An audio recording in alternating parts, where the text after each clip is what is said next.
just the effort you got from your team today on the glass, scrapping for loose balls. That's kind of the standard, I imagine, right?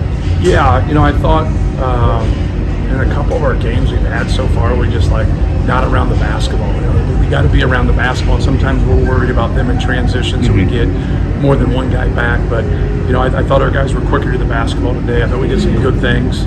We took care of the basketball. We rebounded the basketball, gave a good effort. I thought in the first half we kept getting the ball where we wanted to get it. We just didn't finish very well. We just kind of squandered some deep post-ups. We squandered some layups around the rim.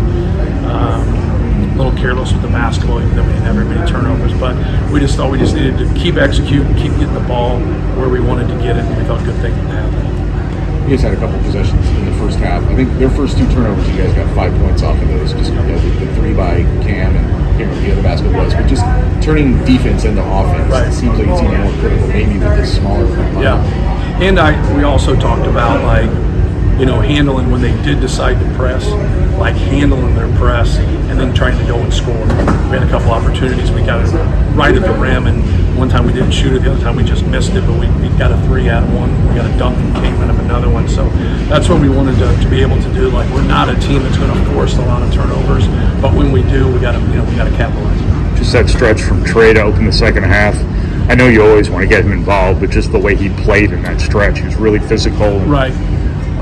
That was an important stretch of the game. Yeah, no doubt. Just getting the ball in the low post, but also I thought, Braden did an excellent job of just getting that ball in that sweet spot on those pocket passes.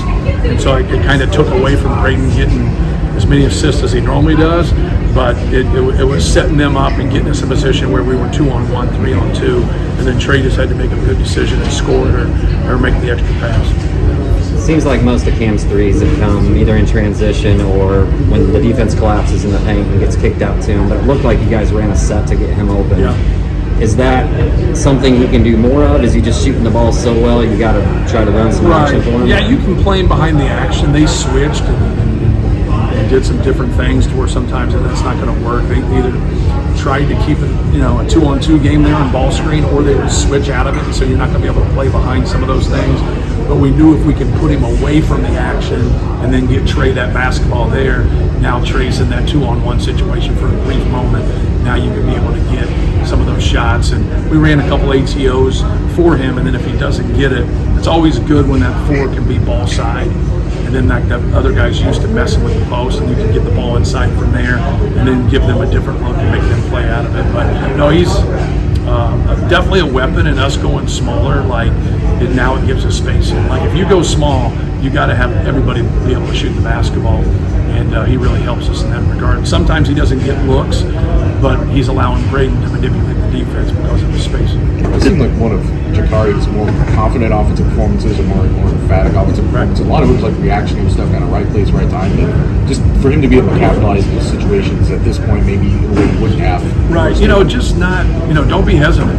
Just, be aggressive. When he had his drives, that's what I try to talk to our whole team is you can't dribble against a team like this. You got to drive the basketball.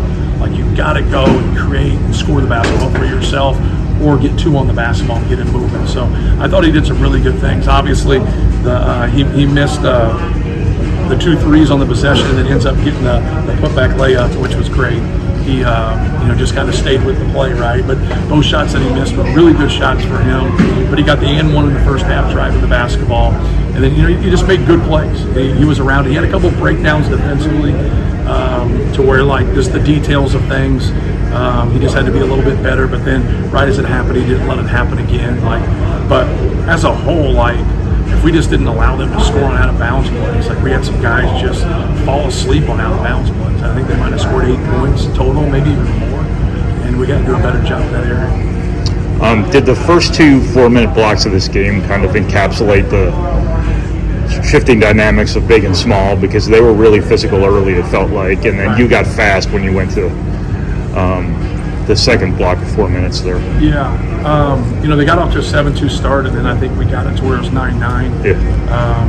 And we just, the thing that we try to get to more than anything is that you can't kind of look at the score and the runs. You just got to look at the quality of the possessions. So you try to get them to where they don't get upset about making a good decision and just missing. And so just stay process based and just take good shots, make good passes, And most of the time, good things will happen. But sometimes it's not going to happen. Sometimes the ball doesn't go in. But don't get worked up. Don't act like that's not working for us.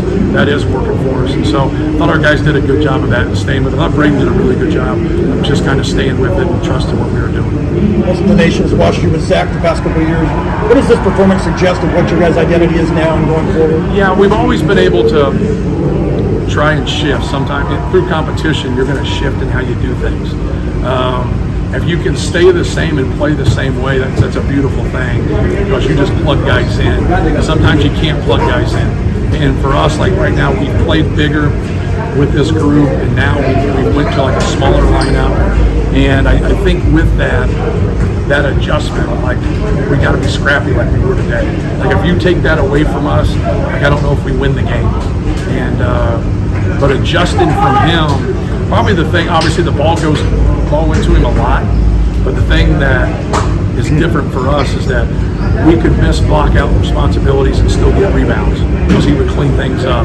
He didn't get credit for how dominant of a defensive player he became. In his last couple of years, he was a really good defensive player. He didn't foul, he stayed big, he changed shots, he blocked shots, he rebounded the basketball.